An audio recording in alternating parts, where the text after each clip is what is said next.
Okay. Should I just start and get us going, Sure. or? Yeah, I think with the class Sweet. dojo stuff, yeah.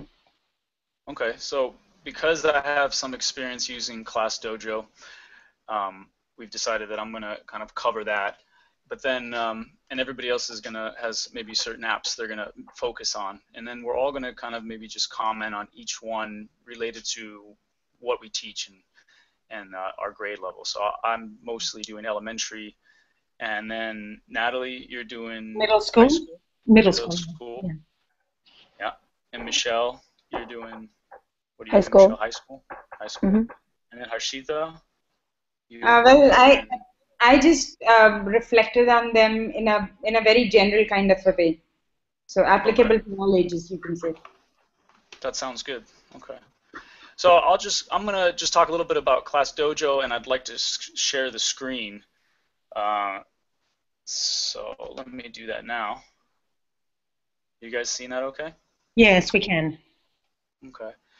So Class Dojo it's a program that's used for behavior and documenting participation and attendance, but mostly maybe kind of like an incentive program to get students uh, more aware of their behavior and also their performance. And so kind of having students try to perform better and have an incentive for that. And we've talked a little bit in Teach Now about what kind of positives can you use using points or physical positive reinforcement. And so this is kind of one of those where you can use points and positive and negative points, and then as a teacher you can decide what those points mean, if they're just like an intrinsic personal joy, or do you actually attach some kind of value, preference, or do students get to be first in line or whatever.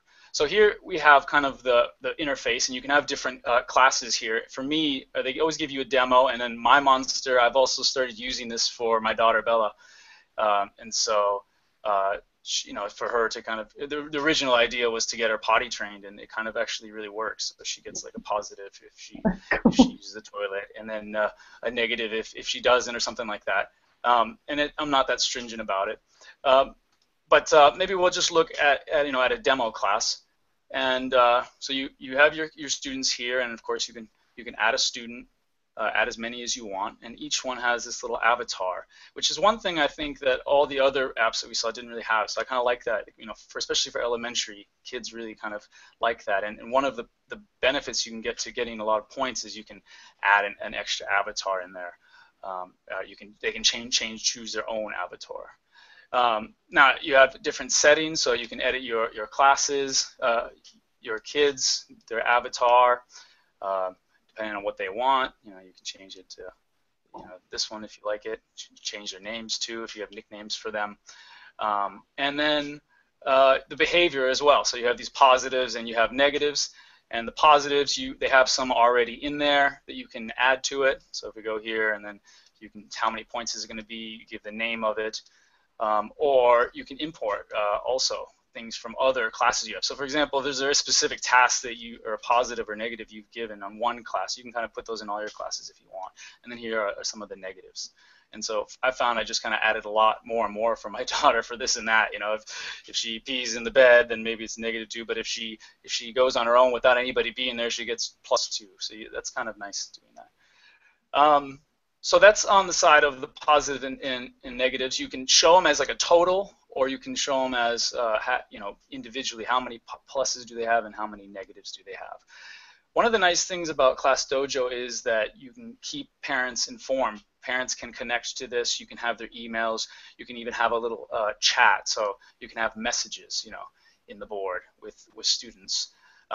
I can give you an example from one of the classes at my school. They're actually doing this. And so, for example, one of the teachers sent me a message. She said, "Hi, Camila, is Annabelle good in your class?" So I could write back to her and say, "Oh, she's doing really not, doing really well." Class story, you can put in pictures. This is a picture of my students in that particular class, and we haven't done a lot with this, but you can kind of have this kind of almost like it's like a little Facebook for your little class to kind of enjoy what you've done, what projects you've done, and things like that. So that's really kind of cool. Also, you can view reports. So they kind of give you a setup, and you can kind of see how students have been doing. So, for example, here 100% on task, and then it gives you how many points have been given for that.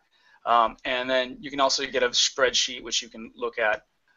My Linux doesn't seem to open that particular spreadsheet, but I don't think that's probably a problem on Windows and iPhone or whatever. Attendance is one thing we don't do, but you can do that. So you can record attendance, and you can put this, you can say if they're present or not, save it and close. When you're using it on the phone, it's really easy. It's kind of like just a little touch. You just touch them as you go, and that's also really nice. So in terms of behavior and attendance, it's kind of something nice. You can have this up on the screen while you're doing around the class, and you can have your phone out, and you can easily put positives and negatives for them. One of the nice little features they have is they have this, here's the attendance. So if this was on your phone, you can just kind of click on them really easily. So that's kind of nice. You can award individually just by clicking on it. So if I click on Willie, and I know he was really polite, I could give him a polite +1. If he's disrespectful, I can give him 1 for that as well. Speaking Mandarin in class, right? We really frown upon that. We try to get everybody speaking English, so there's a +2. Okay. If you kind of have a hard time picking kids, or you feel like you always pick too many of the similar ones, you can do a random. So then boom, it goes to Sophie, and then if she answers correctly or if she does something well, they kind of bring this up automatically, so you can add or take away points. And then there's a timer, so you have countdown, stopwatch. So some of the other apps we see have these features. It's nice kind of that ClassDojo has put this in. So if you don't really want to be using 3 or 4 different apps, this particular feature is kind of really nice. So maybe my bottom line thinking in terms of this is that it's really nice that all the parents can be involved, kids can even be involved themselves and talk on this as well. We're not so as interactive with this class as say you could be if kids really got into it. You've got little features like random and timer. Everything is really intuitive, kind of nice and fluffy, nice little avatars. You can get kids to pick. And then you can have reports as well that you can show the kids and the parents. I think on the negative side, if you want to use this in the classroom, either A, you kind of have to keep going back to your computer if you're doing it at that time, or if you have your phone, you got to make sure that you have good wireless connectivity, and that always seems to sometimes be a problem, especially our school, where there's just pockets where it's just not working, and then you can't really use it, and then it becomes frustrating for you and for the kids who are expecting points for things, and you have to write it down if it doesn't work. So that's one thing. And the final kind of negative that I also see, especially if you watch videos of people doing it and the people in my school have used it, is you have to have this phone you're constantly holding and looking at. And for me, who I'm already still trying to work on this like with itness, I'm getting better and better, but there are always times that my Chinese teachers will just they'll catch some kid doing something. I'll be like, oh, I didn't realize that was going on. If I'm looking at a phone, then it's like I'm even less attentive to the class. And I guess if you're really good with phones and if you've kind of gotten away where you're quick to it, then maybe, but it would take like a good amount of time. And for me, this is one of the reasons I haven't actually started to use it myself. Even though everything's set up for me, I'm a bit worried that I might get lost in the phone. Kids are raising their hands and I'm still trying to figure out how to do this and that. So I think that for me is a little bit of a negative, but it doesn't have to be necessarily in class. You could write down points on the board and use it later, and you can still periodically bring it up so kids can see it. One thing also, some of the sounds that they use I really like. So that's like nice pause. Oh, get 1 or negative. So there's little sound features. But overall, I think really useful for elementary. And I think my teacher has said that many more kids start participating once they see that it's all kind of added up and they want to get as many as they can. And some teachers will do like for the week as a group, let's try to see how can we get to this many points. And if we do, then everybody gets maybe something or there's some kind of incentive or less homework or I don't know. So there can be incentives, and if you use wisely, I think you can really get your kids motivated and paying more attention to their own behavior. Okay, I guess that's basically it. Does anybody who wants to go next? Shall we comment? Should we do the part where we comment on it first, or shall we just go through the different applications? Well, you know what? I was under the impression that everybody was doing Class Dojo, and then we had to do one or two more apps. So I did Class Dojo also. Can I just briefly mention what I liked, disliked about Class Dojo, or I would use it, and then Sure. Yeah. Maybe we can all just we can all do a little comment on what you thought. Yeah. Go ahead, Ashita. So about the Class Dojo, again, one of the things that I did not pay attention to yet is what you mentioned, being lost in the phone while the kids are, completely out of, the witness factor missing. The other thing that I found was privacy. So as soon as I log in, I can, they ask me for which school I am from, and then they show me all the parents and teachers from that school that are using Class Dojo, which to me is a very it was quite scary because I didn't even use my school email. So how did they know that I am the real, I'm actually working at that school? So I think there was no verification, nothing. On the spot, they showed me all of the information, which I did not like that much. I think that was the most scariest part. Otherwise, I liked Class Dojo a lot because it was everything. It was a good package, everything in one rather than dodging between too many apps. That's it. Okay.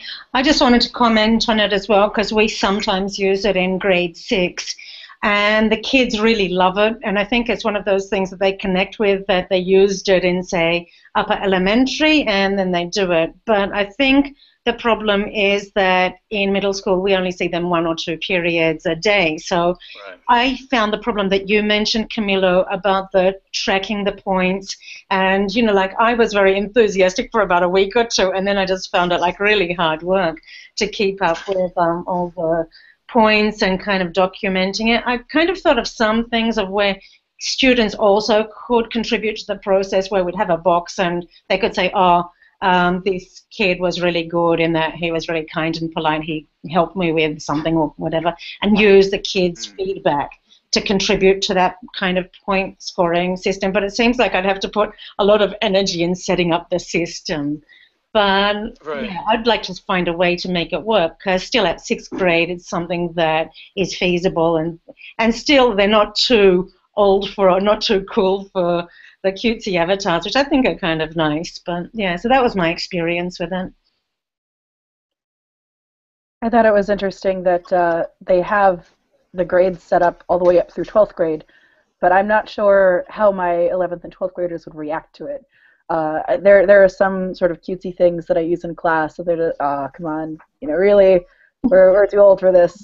But at the same time, those same students will also happily dive into a box of colored pencils and draw pictures. So I'm not sure how the sort of kid-friendly setup would interact with a high school classroom. I think in some ways the communication part would come across very clearly and work very well, because it would be a talking point. We would just be able to sit down and say, all right, look, you've clearly not done these things, you've clearly not behaved in the ways that are expected, or you really have behaved in the way that's expected, and that's really great. That's going to help out in the long run. It's going to contribute to the whole class. But the delivery, a little bit skeptical about. Right. Yeah, maybe I can. Yeah, I think, as you get to older classes, it would be nice for there to be a little bit more ability to customize. For example, if there was an option where you could upload either a picture, or you could make a drawing yourself, you could be even you could upload some kind of JPEG or something, and you could, I think if students are able to kind of customize themselves and represent themselves, especially as you get older and in the middle school and high school, where kids are kind of starting to kind of figure out who they are and kind of identify with something. Obviously it'd be something the teacher would have to, okay, but then that would make a lot of sense. Some of them may even draw an avatar or pick an avatar that they like themselves, but others might not, others might have a black screen or something, so that would be nice. Also, one thing I thought would be really nice, because I think it works really well for what it does, I thought it would be nice for it to have actually a gradebook function, and I know that compatibility issues could be a problem, but the fact that already there's the behavior and attendance, and then to be able to input those and other grades as well into and then have your behavior and attendance already there, especially in elementary, but I think in most schools the behavior and probably attendance goes with that as well, is a part of your grades. So already you have kind of that little function to know how they're doing, and then if you could also input, and we're going to talk about TeacherKit later, but I thought that one, TeacherKit was kind of cool in that respect, that you could, you know, that you had that grades element. Yeah, something maybe with ClassDojo and TeacherKit for me would kind of be perfect. Yeah. Okay. So who wants to go next in terms of the apps? I can go next because I've got like Instant Classroom, and I did that little film. I don't know if any of you saw it, but that was just kind of for your background stuff. I might just kind of share the screen, and then I'll basically go through like this PowerPoint that I made the film based on it, because I don't know. Okay, so here we go. Here we go. Can you see what I'm sharing? Yep, sure. Okay, so how do I manipulate this? Okay. Okay. Oh, here it is. Okay, great. Okay. Just a second, Natalie. The minute you did that, I think you went full screen, right, in the presentation mode, and then it doesn't show. Oh, okay. Yeah, that's the problem I was having. We I still don't know what I'm supposed to do with wait a sec. I'm still getting, I can see it. As long as nobody else is talking, it stays. Okay, it's using a screen. I don't know what I'm supposed to do with it next. Can you guys see it? I can. Okay, Michelle, can you see it? Oh, great. Okay, so I'll just keep it there in the corner, and I'll try to kind of just do it with the slides in the background. So Instant Classroom, can you see it still? Yeah. Okay, good. Okay, so I'm just going to go through this through the Google Slides. It's got the background rubbish in the back, but anyway, just to give you an idea of what it looks like. It's a very simple system, and I just took a series of screenshots to show you what the process was. I found it probably best for like upper elementary, middle school, and maybe secondary. And I tend to like to use dynamic seating, meaning I move the kids around from groups. I have the seat set up in groups, but I move it around pretty frequently. So you just kind of put like your name in, like I put Science 11T. I'm really not very creative as far as that. Your email, and basically you get confirmed. They send it out to your email. You don't have to press any activations to kind of wait for that. And then you start kind of adding in all your details. So it then gives you another confirmation within the system. Here we go, Instant Classroom. So you go into like these tools to create, import new group. Okay, so I use my science class. You just kind of like put the names in. I'm sure you could just copy and paste them in. And there's a space for about 100. So I thought that if you wanted to do any projects involving maybe 2 or 3 classes across a grade or in some other way, that could also be kind of something you could do. And so it basically randomly mixes up students. So here are like 2 tools here. Like this is for like creating our class plan, I guess, and this one is for coming up with groups, and I'll just show you how it works. So with the first one, just having a class floor plan, you kind of set it all up, and it just kind of generates the names in random order, and they list them, and you can get a class plan that looks like this, and then you can just change it around. If, however, you want to do a group option, you could pick how many people in a group or how many groups, and then it just kind of randomly jumbles the people up. What I found really interesting was that I have one student who we're having problems with, and he ended up in exactly the same group with whom he had problems in the group we just had, a couple of weeks back. But anyway, so here I picked, I think I picked 4 people in a group, and then they just randomly sort that out. Or you could use this option, like 2 groups, and then it does the same thing. I kind of just put this up there because I really explained my philosophy at the beginning of the class that students are there to kind of make different connections with other people, and that, you know, like they should really go outside of their comfortable social zone and interact with other people, because that's what life is going to expect of them, both at their secondary schooling, their tertiary education, and also in their work life. So that's just something that I try to bring back to them. So advantages. So basically a quick setup, like it really took me under 10 minutes to kind of generate all of those things, including the screenshots. You don't have to have an activation email. You could use Windows and Mac. I don't know about the Linux system too much, but I imagine that it's just kind of, because it runs off a website, it should be pretty easy. I like it because you could probably just connect it to the smartboard via your computer, and you could probably make a screenshot for the students to let them know the plan ahead of time. And I call these considerations rather than disadvantages. The limited function, and we talked about that before, it doesn't do much more than that. That's it, kind of thing. And I guess the thing to consider is you need to train students in the understanding that this is what you're going to be doing, so that, you know, like you avoid all the usual complaints, oh, we want to do it with our friends or whatever. So that's kind of basically it. And I think that the only final thing is just my references, just like what I used and all that kind of thing. Okay, so I lost you guys.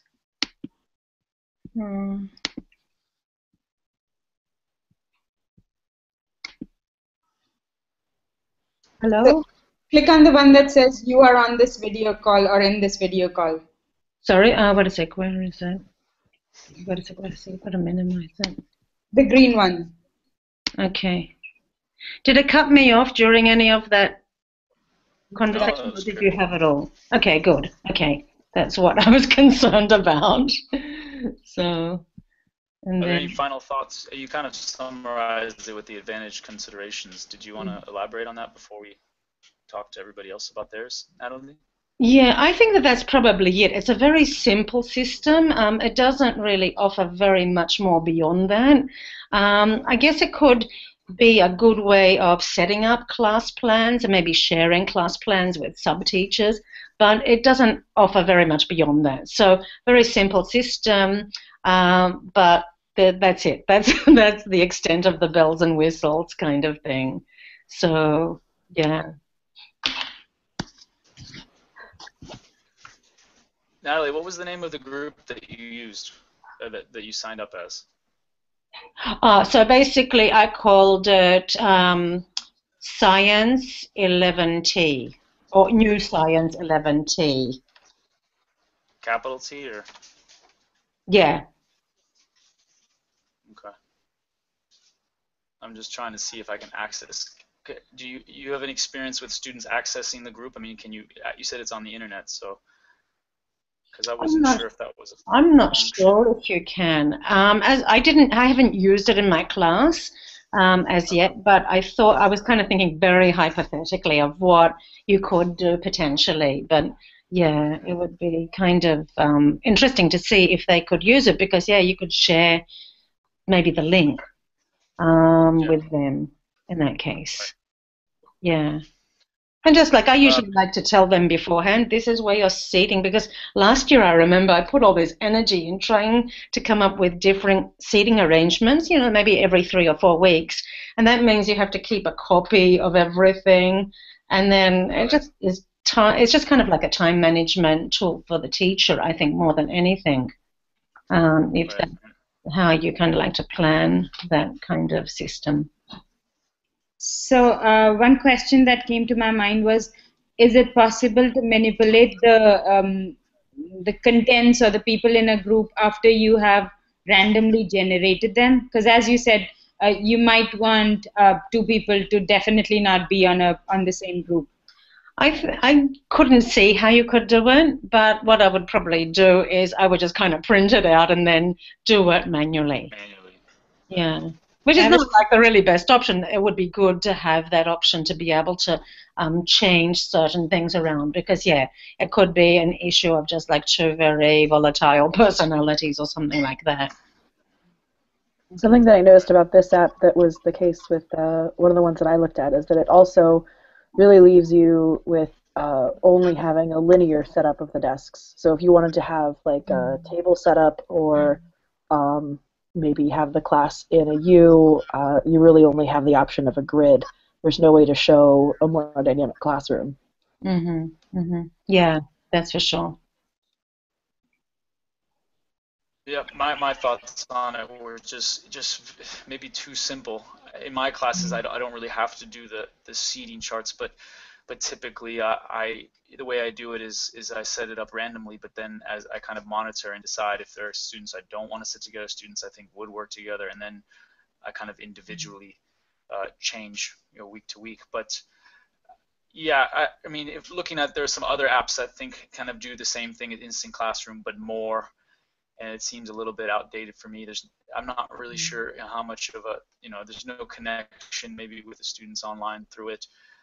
And a lot of things like doing random groups or randomization, that kind of stuff, I have other methods of doing that I think are just as easy to do. I wouldn't want to use like an extra app. Maybe like you said, Natalie, you bringing up that it saves a lot of time in terms of having your students having it all set out. You don't have to write it down and things like that. That could be useful. But I do think there are other apps that kind of fulfill that requirement and then kind of build on it. So that was kind of my thoughts on it. Sure. Now I've just got a question for everyone. Like, how do are you still seeing the screen? Yes. Yeah. What do I have to do to take it off? Is it like Press that little the same thing? button. Is Press it the green button again. The one you used for screen share, I think you just press it again. It should get rid of it. Okay, let's see. Even at the top of your screen, you should yeah. sharing. Yeah. Oh, yeah, you're back. Thank you very much. Welcome back, Natalie. I'm really embarrassed to say in the 80s I used to write programs at university, and like so the whole technology thing just surpassed me. It just took over and left me way behind in the Stone Age. That's going to be all of us, I think. We have very little time left. Quickly, the next person. Michelle, would you want to go next? Sure, I can go next. Let's see. I'm going to pull up screen share for mine as well. Go with this one. Here we go. So this is a quick screenshot of the SmartSeat app. This is the one that I was saying, Natalie, was very similar to Instant Classroom, where you can set it up as that kind of grid. The one thing that I did like about this is that you can actually select the different seats. And I'm going to try to play the video. Let me know if it goes. Do you guys see it changing? Yeah.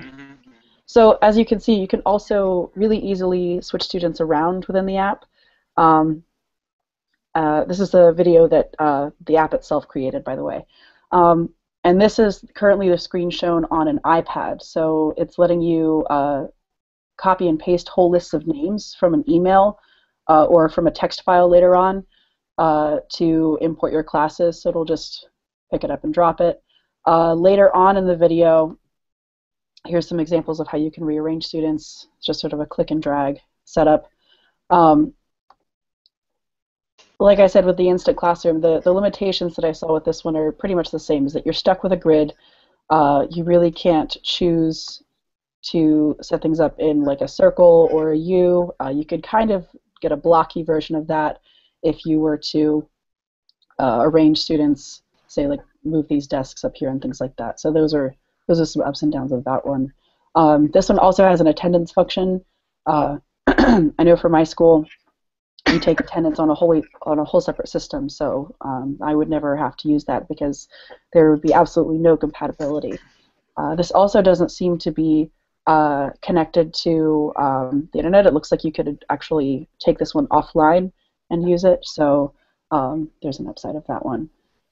And then the other app that I looked at was a very simple one. Can you guys see the stop-go images? Yeah. So the stop-go app is incredibly basic. It's just a timer. you have a simple stoplight set up. You can choose to count up from like green to yellow to red, or you can count down from red to yellow to green. You can choose to have a timer or not. So on a very basic level, you can just use a stoplight, or you can apply it with the times. Here's an example of counting down. This is something that I would actually really like to use for my high school classroom, just because it's a very clear indicator of when they can begin an activity. Kind of that classic problem of you're trying to give directions and the students are trying to do them at the same time that you're telling them to do them, but that's not really what you want. So this would be a really good way to adjust that expectation and say, all right, go when the light is green. Until then, I'm still giving you direction. So it's a really good way to clarify that. And then it could count down and then actually let them know when to start. But again, it's so basic. There's really nothing else that you can do with it. And when you have something like Class Dojo and you already have a timer built in, it's another timer, just with an added red, yellow, green option to it. So one of the things that I don't like about whether it's Instant Classroom or the Smart Seating is randomly grouping people. I don't like the very idea of randomly grouping people most of the times, because you want to put people in a way that they can work well, because everybody, especially in an international setting, each child brings something new to the classroom. So I don't like the idea of randomly grouping them. And then about the other app, the Smart Go, what was it? Stop Go. Yeah, I mean, the smartphones usually have good timers, so I wouldn't see the need of having an app for the same. Those are my thoughts on it. Yeah, the only additional value is that there's an image to go along with it. But again, you can just project it onto a board or find an online timer. Yeah. I thought it was pretty good, because even at the middle school level, the stop-go timer, it's pretty visual as well. And what you said, like you could actually put on the alarm or you didn't have to. I'm kind of opposite to Harshita in the fact that I really like the random process, because I want to get the students to work with as many different people as possible to generate kind of the different dynamics that have the ideas coming from that. But it also depends. You have to kind of still have that control at the end of the day, using your common sense of what will work. And, like not having that knowledge gave me like the biggest shock when I found a student who was extremely aggressive in a project that should have been really fun and it was like, creating a film on, like a science concept. But anyway, I think, it just depends. Like, I think you just have to take all these things into consideration. And, like what works also for your age group, because I know still at 6th grade, they love a lot of the things that appeal to elementary still. So the colors and the sounds are a very big part of their kind of experience at that time. Yeah. For me, I mean, I can see, now that you mentioned that, Natalie, I could see how, for some of the group work that I do, if I want to do random groups for a particular project, that's kind of nice to have that instant, instant random, and that way it's just kind of done. As for when my normal classes during normal classes that I teach, having kids that are just disruptive, if I can find ways where they work better with other kids, so I kind of like to be more organized and planned out. So I could see both sides of that. As for Stop Go, I use an online. I actually just put in stopwatch in Google, and the first one's called online stopwatch. And because I work in different classrooms, you could, I guess, potentially put an app on every computer, but this is nice. They all have internet access. It goes quickly to the site. You can do a countdown or a stopwatch, and it's green when it's counting down, like the countdown, and then it just starts flashing red, and it has an alarm which you can just mute if you don't want it. But I find that it works really well with getting kids to speed up in doing certain, like sometimes we have to do corrections, and that can be laborious, and kids, especially in elementary, are slow on that. But if they're kind of excited by a stopwatch, I only got 5 minutes to do it or something, or if we're doing a quick quiz, 1 or 2 questions, and I don't want them to kind of space out, that's useful. So I found that kind of a bit more useful than Stop Go. Smart Seat I like a lot just because it seemed really comfortable and malleable. Like we change a lot of things. There's a random aspect to it, that changing seats and stuff. And even though Michelle says it is blocky, and I noticed that too right away, yeah, there is kind of rough ways, I guess, to make certain shapes from it. But the fact that you kind of have to, there should be a function that's like off the grid function where you can basically just move them anywhere you want. And that was something that I also noticed. But again, they're kind of all small little functions that, for me, I kind of like to have an all-encompassing one. And even if it doesn't necessarily translate exactly to the system we're doing at school, just having those functions is nice. And so with ClassDojo, where you have those, it's nice. But then I would like to add in the grading element and just have it all together on one platform. Mm-hmm. Okay. So I'll try to share. I also, just cooked up a little video from a PowerPoint. I'll show halfway through it because the other half is Dojo. So screen share, and then, oh, I don't see the option of PowerPoint. Okay. So screen share, PowerPoint. Okay. There it is. Let me know if it doesn't play.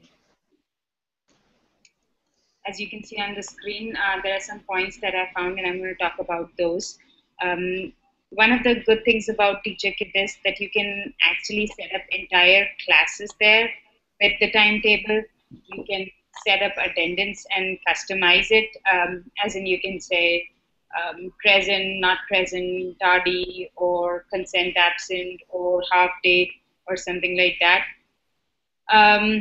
Then I felt like it was very comprehensive because you could include a lot of data there. So it was a one-stop record for all information about a student. For example, his email, contact numbers of parents, emails, and those things. It was customizable, as in you could actually track student behavior in a way that you wanted. You could configure it so as to reflect the kind of the parameters that you would want to see there. But the one thing about it that I saw was that it was only available with the paid version and not with the free app. Okay. Now, again, adding students and monitoring their behavior was also customizable. You could record weighted grades, which I felt was a very unique feature because not all assignments weigh the same, and when you want to see a comprehensive picture of all the assignments in a particular unit based on the weightage that you give to each assignment, I think it's a very useful thing. Now, again, this is something that I think is available only in the paid version. Again, the next thing being you could prepare comprehensive reports that included details of attendance, behavior, grades. I think a lot of time we teachers struggle to find time for all this parent correspondence, which is so important. And then in my school, I know everything goes out separately. To have everything on one PDF document is a huge advantage. But again, the flip side of it, this also comes with the Pro version. Next, you could share these reports via email or print them, again, if you only take the Pro version. This is, again, this was possible right from the... Oh, I was wondering if you could see all of it. Were you? No, we can see the thumbnail. Well, I can see the thumbnails, actually. Oh, okay. But could you see the presentation while it was going on? Could you hear me? Yeah, we can hear you. No problem. Okay, perfect. So I'll go ahead with the same thing.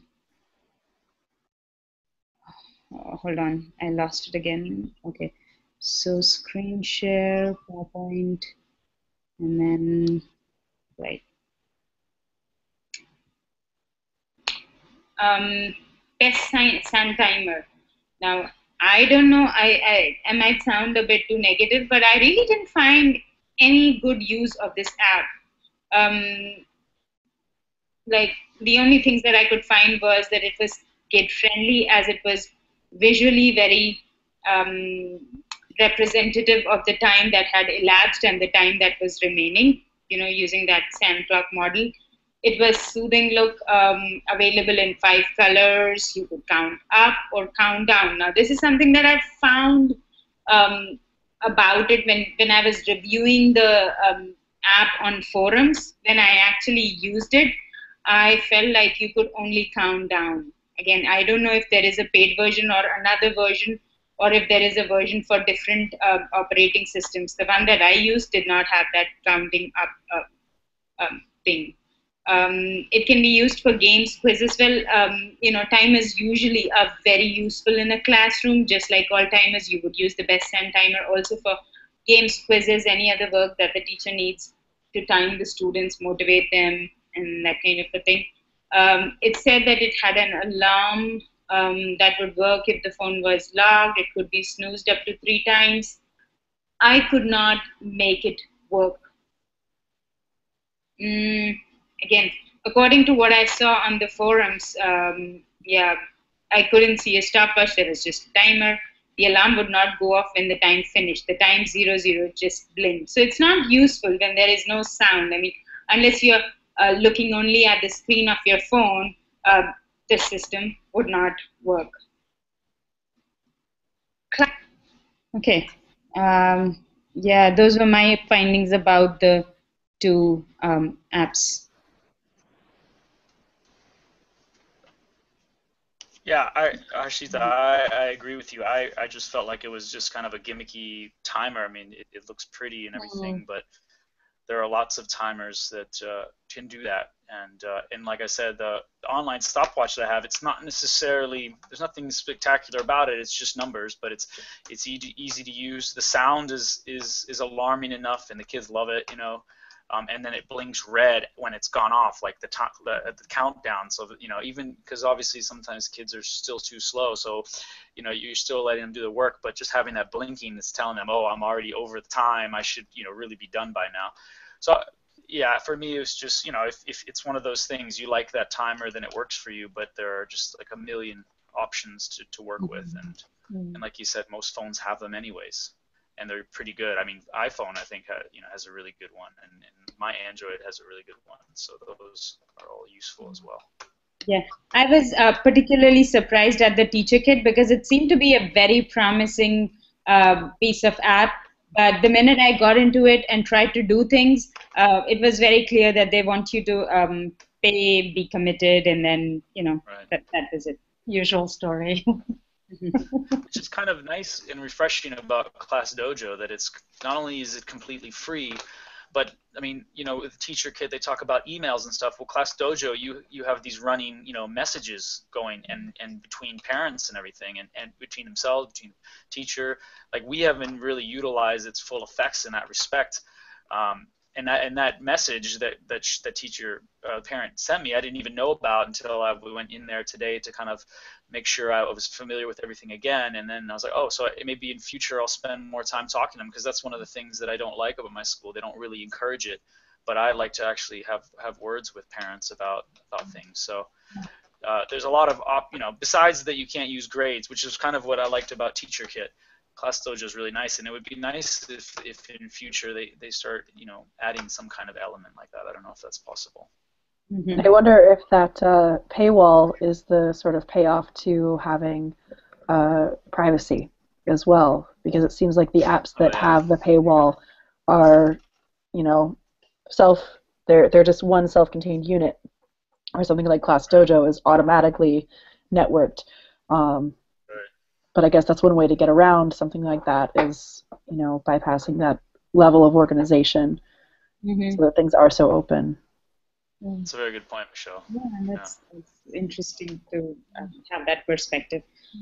The only kind of addition, so I don't repeat everything else that everybody else has said, is when I look at something like Teacher Kit, despite the pay issue, is that it kind of repeats or duplicates a lot of the things that we're already doing elsewhere. So we have a database where we do attendance, We have like other kind of systems where we need to put the grades and things like that. So, and I guess that's the other issue with Class Dojo. Well, actually, with Class Dojo, you can use it for what you want.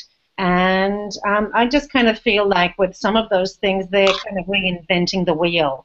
And I'm just spending a lot of time inputting the same information, which is kind of useless to me. And I think we in the Teach Now program are like the most time poor people in the universe. So it's something that I would tend to avoid just out of that principle. Okay, Vanessa. Yeah, well, one thing I just wanted to say, because I do elementary, but a lot of you are in middle school, high school, and even, I mean, one of the big elements is it is having your kids involved and seeing what they're doing. But you know, if your class is not kind of thing. Is that somebody talking? Yeah, that's Jenny talking because I had my thing turned on. Okay. I'll just finish by saying you could still potentially use it on your own. You know, if you wanted to, if you have a hard time monitoring behavior and stuff. I mean, I tend to have a good idea what my kids are doing, but it's kind of nice to have a kind of physical thing and saying like, oh well, she seems to be doing well. How well is she doing? Oh, well, she participated. She raised her hand this many times, or he misbehaved this many times, and you could potentially have that still without the kids being involved. Either something you can go to right after class, or I mean, if you're very good with a phone and it doesn't disrupt you, you could have it on silent and you could just be clicking, as you're going around the class, which I think, like I said, might be an impediment for me, but could still be used even for higher levels. Sure. Yeah, that seems like a good summary. Okay. Does anyone else have anything to say, or else I'll just stop broadcasting then? Sounds good to me. Yep. Bye. Bye. See you guys soon. Thank you, everybody. Bye, guys. Okay.